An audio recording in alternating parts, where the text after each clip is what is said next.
तो देखो, मुझे नहीं पता तुम लोग रोमन रेंस, सेथ रॉलिंस या डीन एम्ब्रोस के फैन हो या फिर नहीं हो, लेकिन अगर मैं शील्ड की कलेक्टिव बात करूँ तो ऐसे बहुत सारे फैन आते हैं कि भैया मैं शील्ड का तो बहुत बड़ा फैन हूँ। By the way, recently Seth Rollins ने शील्ड को लेकर कुछ बड़ी बातें कही हैं। उन्होंने डीन एम्ब्रोस, जॉन मॉक्सली के बारे में भी बात की है, तो उसके बारे में हम लोग बात करेंगे और भी तुम्हें कुछ अपडेट जानने के लिए मिलेंगी। So hello everybody and welcome back to new video. Video को पहले शुरू करते हैं Roman Reigns and Cody Rhodes के साथ में। इन दोनों का मैच हमने रेसलमेनिया 40 में देखा। देखो, टू बी वेरी ऑनेस्ट, जो मैच है वो एक रेसलिंग वाइज में, प्रोफेशनल रेसलिंग वाइज में किसी एक डिसेंट मैच की तरह था, लेकिन जो मैच के अंदर एलिमेंट्स ऐड थे जैसे सरप्राइज रिटर्न्स, द रॉक का आना, अंडरटेकर का आना, जॉन सीना का आना, तो वो चीजें सिनेमा बनाती है, वो चीजें इसको 4K पिक्चर बना देती है मैच को। अब हुआ क्या कि रिसेंटली केज मैच की तरफ से कुछ नंबर्स आए सामने, और जो केज मैच में फिलहाल हाईएस्ट रेटेड मैच है, यानी कि जिसको सबसे ज्यादा रेटिंग्स मिली है, वो match Cody Rhodes versus Roman Reigns का रेसलमेनिया 40 का मैच है। अब केज मैच जिन लोगों को नहीं पता है, वो एक तरह का डेटाबेस वाली वेबसाइट है जहां तुम्हें हर रेसलर का डेटा मिल जाएगा, वो कब फाइट कर रहा है, कब नहीं कर रहा, उसने कितने मैचेस कंप्लीट किए हैं। तो वहां पे हर मैच को या फिर हर शो को इंडिविजुअल रेटिंग भी मिलती है।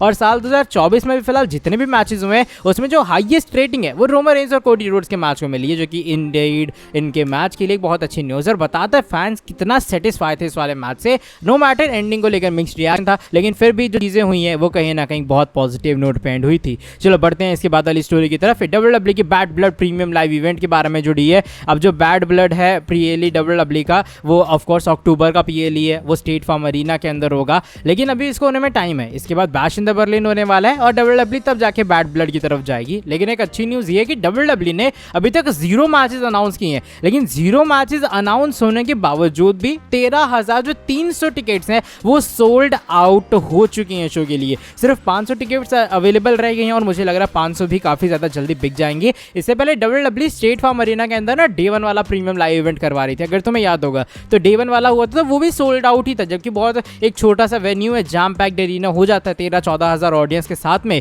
और एक बार फिर से यहाँ पर स्टेट फार्म अरीना की ऑडियंस ने दिखाया कि भैया बैड ब्लड करवा लो, चाहे डे 1 करवा लो, हमारे शो तुम्हारे लिए तो सोल्ड आउट होंगे। Summer slam premium live event के बारे में भी बात कर लेते हैं। समर स्लैम होने में ज़्यादा कुछ खास टाइम बाकी रह नहीं गया। इस हफ्ते के एंड में तुम्हें समर स्लैम देखने के लिए मिलने वाला है। कार्ड ऑलरेडी अनाउंस है। आई गेस अगर मैं गलत नहीं हूँ तो 7 मैचेस WWE ने कंफर्म किए हैं, जिसमें मोस्टली चैंपियनशिप मैचेस है और हार्डली शायद 1 या फिर 2 मैच ही होगा जो कि नॉन टाइटल मैच होगा। अब हुआ क्या कि एक अपडेट आई है सामने इसको लेकर फाइटफुल की तरफ से, जिसका स्क्रीनशॉट तुम लोग देख पा रहे होगे, और बताया जा रहा है मे बी जो तुम लोग सरप्राइज मत होना इस बात से अगर WWE कुछ ऑल्टरेशन या कुछ एडिशन करती है अपने समर स्लैम के कार्ड को लेकर। अभी फिलहाल 7 मैचेस अनाउंस हैं, जिसमें ज्यादा कुछ खास एडिशनल स्टिपुलेशन एडेड नहीं है, यानी कि मे बी कार्ड के अंदर चीजें चेंज हो सकती हैं। ऑल्टरेशन इन द सेंस ये हो सकता है कि मान लो जो मैच अनाउंस है उसमें स्टिपुलेशन ऐड हो जाए, उसमें कोई सरप्राइज फैक्टर WWE ऐड कर दे। एडिशन ऑफ कोर्स एक और मैच ऐड हो सकता है, क्योंकि अभी फिलहाल एक स्मैकडाउन का एपिसोड बाकी है, तो WWE अगर वहां चाहे तो चीजों को ऐड ऑन कर सकते हो। 7 से 8 मैचेस भी अनाउंस कर सकती है अपने summer slam premium live event के लिए। वैसे जनरली आई एम सेइंग मेरे हिसाब से 7 matches are enough for summer slam,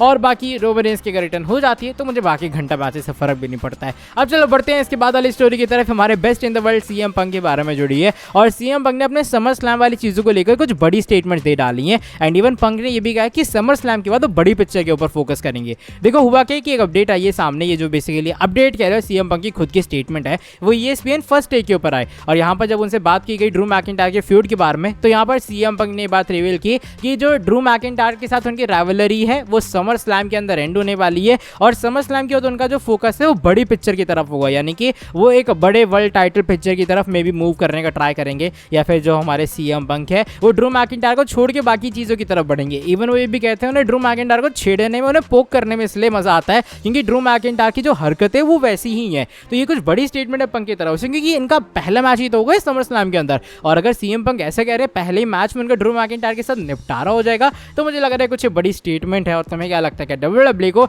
एक ही मैच के अंदर CM पंक ड्रू मैकिंटायर के फ्यूड का निपटारा कर देना चाहिए, और कि सही में CM पंक को वर्ल्ड टाइटल या किसी और बड़ी पिक्चर की तरफ जाना चाहिए? ये तुम्हारे हिसाब से बेटर ये रहेगा कि WWE इनकी सीरीज ऑफ मैचेस करवाए। अब चलो बढ़ते हैं इसके बाद वाली स्टोरी की तरफ। आज की फाइनल स्टोरी हमारे शील्ड के बारे में जुड़ी है। शील्ड को लेकर जैसे मैंने कहा कि मे बी तुम रोमन, सेथ, डीन के फैन नहीं होगे कलेक्टिवली, लेकिन तुम शील्ड के फैन डेफिनेटली होने वाले हो। जिस तरीके से वो ऑरा था, जिस तरीके से उनकी प्रेजेंस थी। By the way Seth Rollins भी रिसेंटली ESPN फर्स्ट टेक के ऊपर आते हैं, और सेथ रॉलिंस ने शील्ड को लेकर यहाँ कमेंट किया। उनसे पूछा था उनके वही मोमेंट के बारे में जब उन्होंने एक स्टील चेयर उठाई और उन्होंने सभी को बीट्रे कर दिया। तो यहाँ पर वो कहते देखो उनके हिसाब से ये जो उनका मूवमेंट था ना, उन्होंने बैठ के बारे में सोचा है कभी इसके बारे में, मतलब सिट डाउन एक तरह का सोचता ना इंसान कि भाई मैंने ये किया था, वो टर्निंग पॉइंट था मेरा। तो सेथ कहते हैं उन्होंने बैठ के काफ़ी बार सोचा उनके हिसाब से जो उन्होंने स्टील चेयर मारी थी वो काफ़ी अच्छी चीज़ थी, और देखा जाए वही चीज़ रेसलिंग को कैरी भी कर रही है। मेन पर्सपेक्टिव ये था 3 लोग नए गाय आएंगे, वो चीज़ों को कैरी करेंगे, और वो जो पूरी शील्ड वाली चीज़ थी, जो ब्रेक डाउन था या फिर जो बीट्रेल था,